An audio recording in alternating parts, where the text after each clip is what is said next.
As we approach the end of this year, it's important to take a life audit. Now is the time to reflect on what went well during this past year and what didn't, so that we can step confidently into the new year. Don't wait until January to start thinking of the changes you want to make. Lucky for you, I've already come up with a list of things that we need to leave in 2024 so that we can thrive in 2025. So if you want to level up with me, just keep on watching. Hey, hi, hello, and welcome back for another video.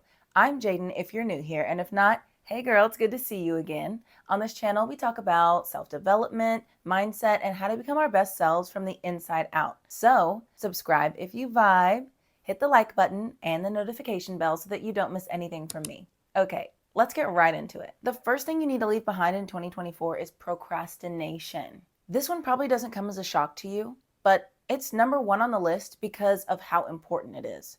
Procrastinating can be detrimental to your progress, so we need to nip it in the bud now before the new year.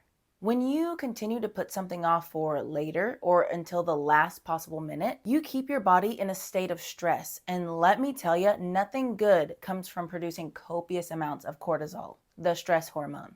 And doesn't it feel so frustrating to know that you had plenty of time to complete a task or to get ready for something, but you still waited until the last minute? And then you're rushing, and then the work that you produce isn't as high quality. You didn't get to do the makeup you wanted to do, or you didn't get to wear that outfit because you didn't do the laundry ahead of time.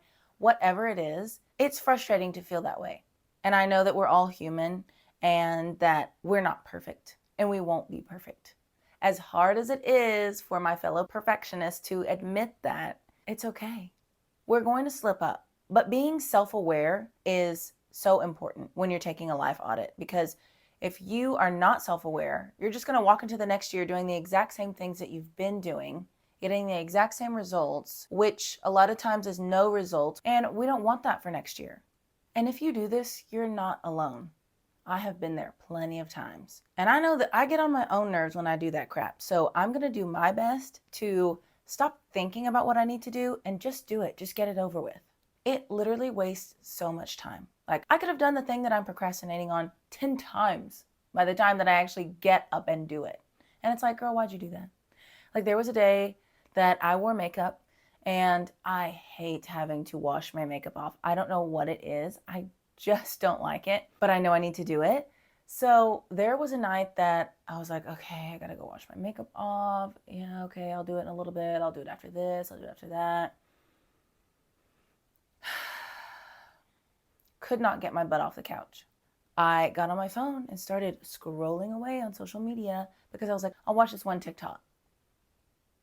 When is it ever just one TikTok? It's kind of like one potato chip. Bullshit. It's not gonna be just one. So, lo and behold, I sit there for an hour and a half. 90 minutes I sit on the couch, agonizing in my head over what I need to do, which is wash my face, which I know isn't a big deal, but couldn't bring myself to do it. When I finally went to the sink and washed my face, guess how long it took me? 5 minutes.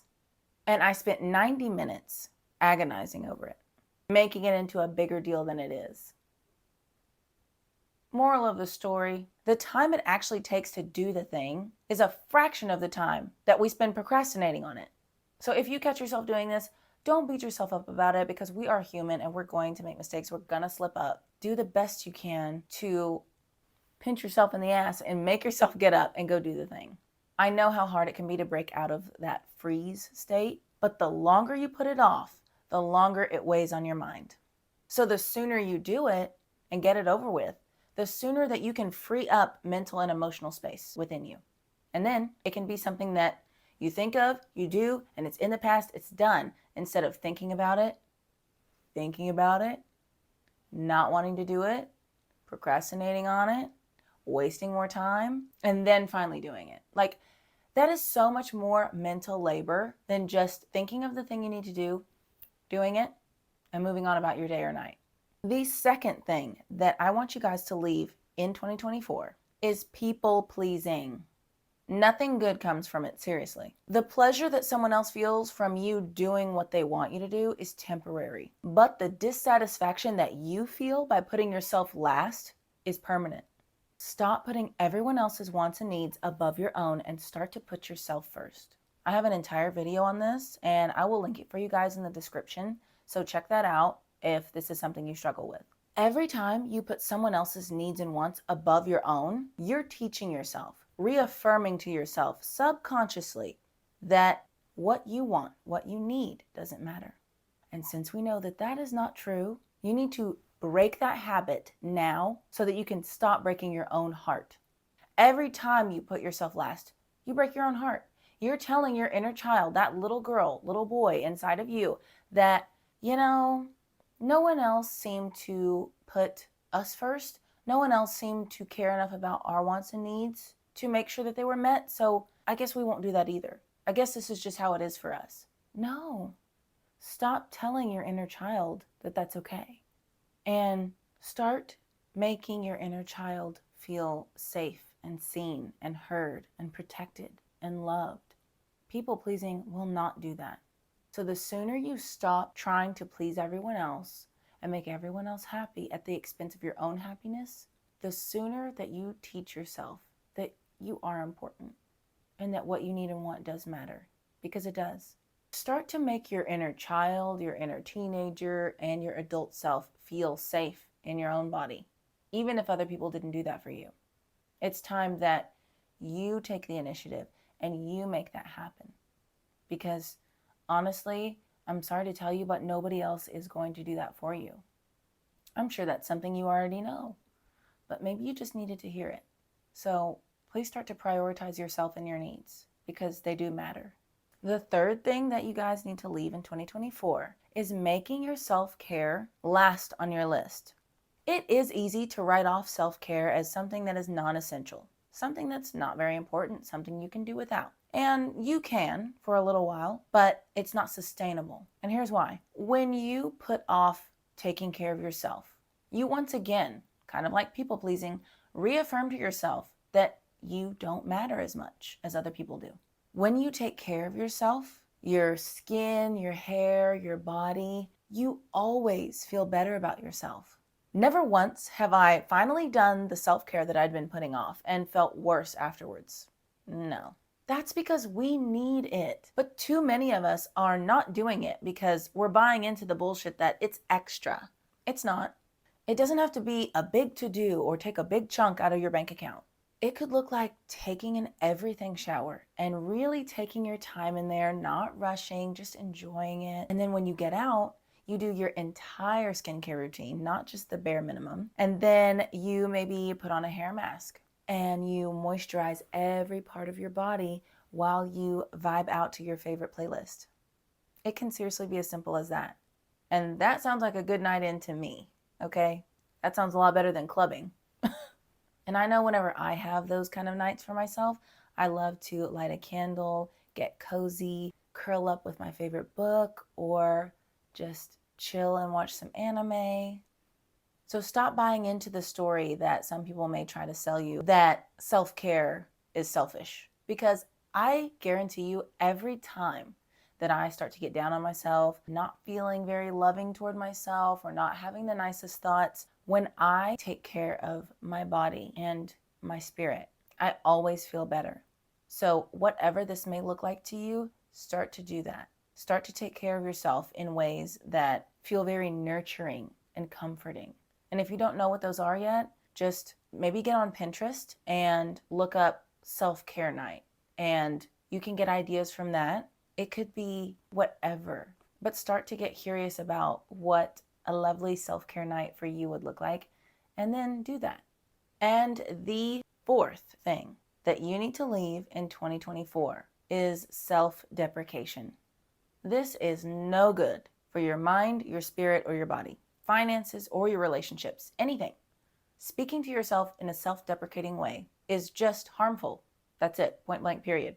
So this is absolutely something that we all need to leave behind. I know that this can be difficult, especially if you grew up in a household where people picked you apart, people made you insecure, or you learned it at school, or you learned it from a parent who was hard on themselves. Now is the time to start unlearning that.